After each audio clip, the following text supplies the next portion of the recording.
Korban Perjodohan part ke-23. Hai Besti, welcome back di channel aku. Nah, gimana kalian udah baca belum episode sebelumnya? Kalau misalkan kalian belum baca atau belum dengarkan atau belum nonton, kalian wajib nonton biar ceritanya nyambung ya dan makin seru.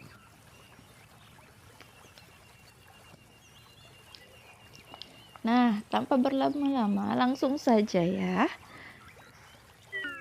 Mobil beberapa kali berguling sampai akhirnya berhenti dalam posisi terbalik.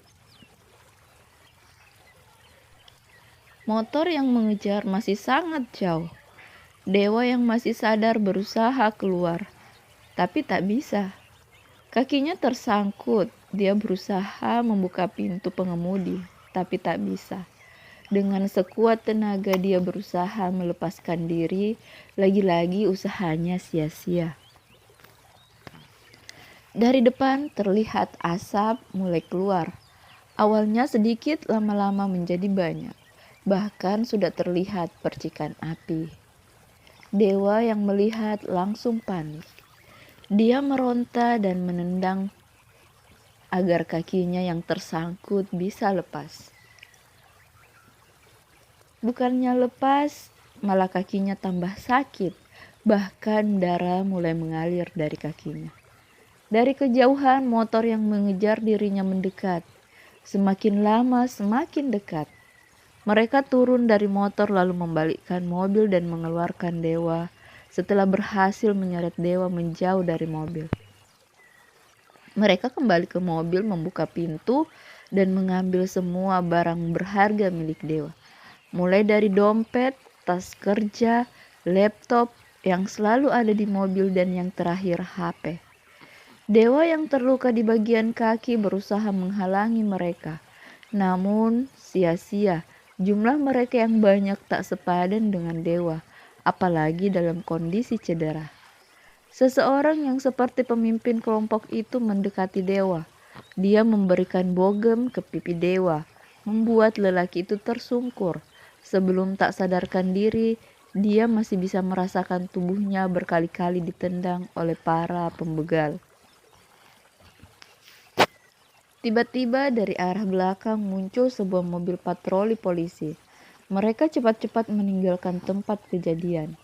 Naas beberapa dari mereka harus merasakan tembakan dari polisi, tapi tak ada yang berhasil tertangkap. Polisi segera turun mengecek kondisi Dewa. Pak Amir yang melaporkan kejadian itu segera turun melihat kondisi menantunya. Terlihat wajah Dewa penuh dengan memar, kakinya terluka, tak berhenti mengeluarkan darah. Pak Amir mengecek kondisi menantunya. Ternyata Dewa tak sadarkan diri. Dia berlari memanggil seorang polisi yang berada di dalam mobil, memberitahu kondisi Dewa. Polisi tersebut menghampiri Dewa. Mereka mengangkat, memindahkan Dewa dari jalan ke dalam mobil patroli. Setelah berkoordinasi dengan seorang polisi lain, Pak Amir dan polisi yang menolong Dewa segera membawa lelaki itu ke kantor polisi. Sedangkan polisi yang lain melakukan pengejaran terhadap pelaku perampokan. Sampai di rumah sakit, Dewa segera dilarikan ke ruang IGD lalu mendapatkan perawatan dari petugas yang sedang berjaga.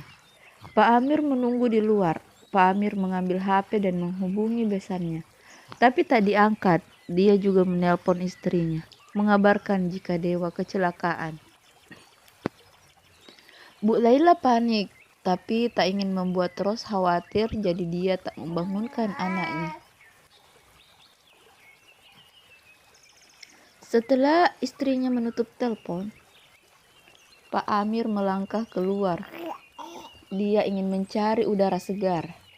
Baru saja melangkah, dia bertemu dengan polisi yang mengantar mereka. Dia baru saja dari bagian administrasi mengurus berkas yang terkait dengan laporan polisi tersebut. Dia menyodorkan HP milik Dewa kepada Pak Amir, lalu dia permisi untuk kembali ke kantor dan berpesan jika ada sesuatu yang terjadi pada Dewa diharap segera menghubungi dirinya. Pak Amir mengangguk lalu mengantar Pak Polisi sampai ke pintu keluar IGD. HP Pak Amir berbunyi. Ternyata Pak Dirman yang menelpon balik. Gegas, Pak Amir mengangkat dan langsung mengabarkan perampokan yang menimpa Dewa dan memberitahu kondisi terkini Dewa. Pak Dirman mengatakan akan segera ke sana. Pak Amir bersedia menunggu. Baru saja Pak Amir menutup telepon dari Dirman. Ketika telepon Dewa berdering, ternyata Iqbal yang menelpon. Pak Amir mengangkat dan kembali menceritakan kejadian yang baru saja menimpa menantunya itu. Iqbal pun berjanji akan segera ke rumah sakit. Pak Amir kembali menutup telepon dan menunggu mereka datang. Selang 1 jam, Dewa sudah selesai menerima penanganan.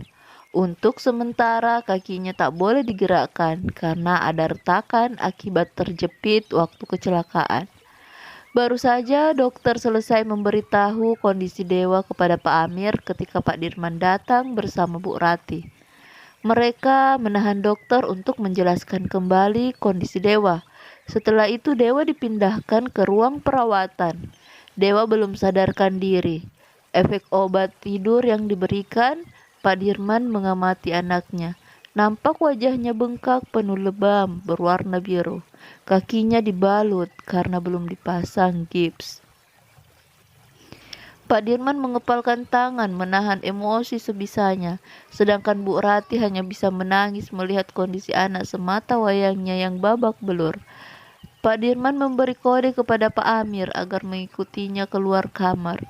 Dia ingin mengetahui ciri-ciri orang yang membuat Dewa celaka. Saat mereka berada di luar ruangan, terlihat Iqbal berjalan dengan agak tergesa-gesa. "Om, bagaimana kabar Dewa?"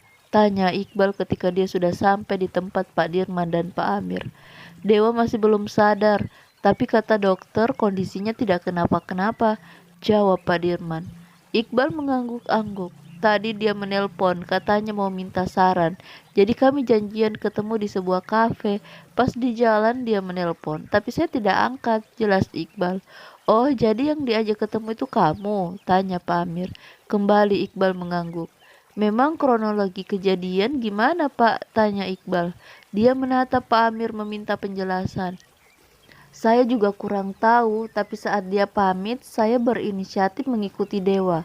Takutnya dia janjian dengan cewek yang tinggal di rumahnya saat beberapa lama mengikutinya. Dari belakang beberapa motor melewati saya lalu memepet mobil Dewa. Karena melihat ada yang aneh, saya berbelok di pembelokan yang menuju kantor polisi, melaporkan yang saya lihat, dan diminta ikut untuk patroli. Ternyata saat kami sampai, mereka sudah mengambil harta benda Dewa dan membuatnya babak belur." Pak Dirman dan Iqbal kompak mengangguk-angguk mendengar penuturan Pak Amir. "Jadi begalnya tertangkap?" tanya Iqbal. Pak Amir menggeleng lalu melanjutkan perkataannya.